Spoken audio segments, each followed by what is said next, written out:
بسم اللہ الرحمن الرحیم۔ السلام علیکم رحمۃ اللہ وبرکاتہ۔ حضور اقدس صلی اللہ علیہ وسلم کے پاس ایک نوجوان آ کر اپنے باپ کی شکایت کرنے لگا کہ اس کا باپ اس کی محنت کی کمائی اڑا دیتا ہے۔ آپ صلی اللہ علیہ وسلم نے ایک آدمی بھیجا باپ کو بلانے کے لیے۔ جب بوڑھے باپ کو پتہ چلا کہ اس کے بیٹے نے حضور پاک صلی اللہ علیہ وسلم سے اس کی شکایتیں کی ہیں تو اس کو بڑا دکھ ہوا۔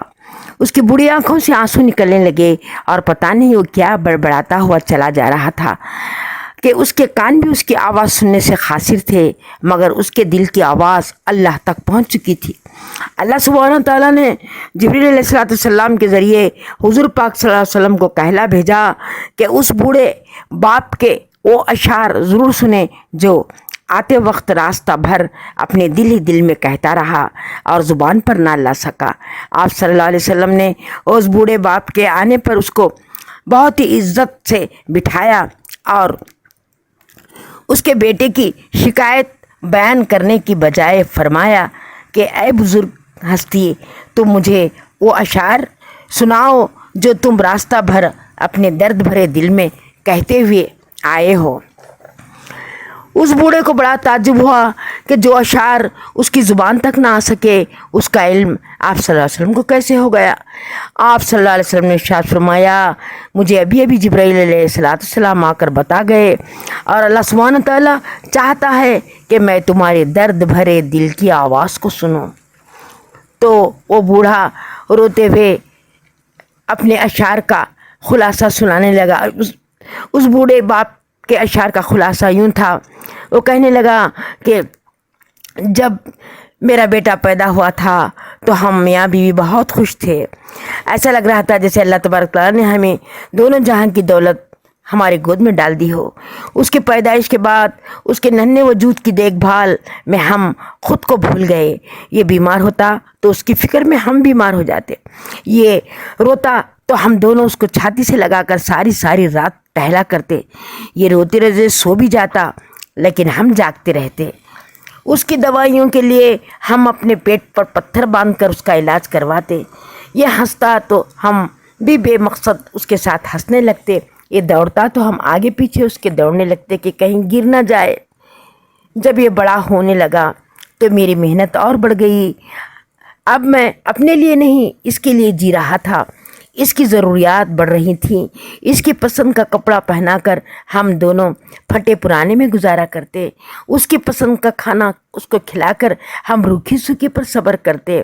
ہم نے اس کو اپنے خون پسینے سے سینچا، تب کہیں جا کر یہ جوان خوبصورت چوڑی چھاتی مضبوط بازو والا بن گیا، کمائی کے قابل ہو گیا۔ اب وہ کہتا ہے میں اس کی کمائی کھا رہا ہوں، میری زندگی کی پوری کمائی اس پر لگا کر ایک بار بھی میں نے نہیں سوچا کہ یہ میری کمائی کھا گیا۔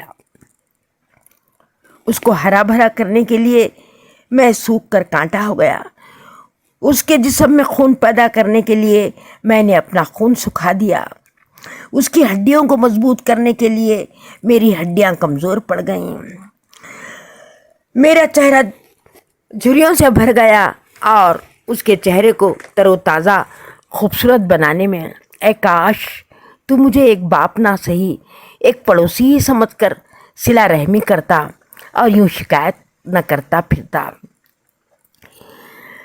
اور میرا دل دکھانے والی باتیں نہ کرتا۔ اس ضعیف باپ کے الفاظ آنسو کے قطرے بن کر آپ صلی اللہ علیہ وسلم کی آنکھوں سے گر رہے تھے۔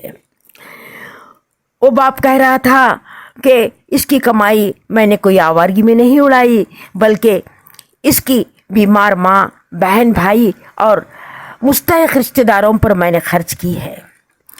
آپ صلی اللہ علیہ وسلم اٹھے اور بیٹے کا گریبان پکڑ کر باپ کے قدموں میں بٹھا کر فرمایا کہ جا، تو اور تیرا مال تیرے باپ کا ہے، اف بھی نہ کہنا۔ اللہ اکبر کبیرہ۔ سن لو وہ بیٹے جو ڈاکٹر، انجینئر، بزنس مین، کماؤ بن کر والدین سے کہتے ہیں تم نے ہمارے لیے کیا ہی کیا، ہم تو اپنی قابلیتوں اور صلاحیتوں سے اور تعلیم سے اتنا کما رہے ہیں، یہ ہمارا مال ہے، اس پر تمہارا کوئی حق نہیں۔ ارے بدبختو،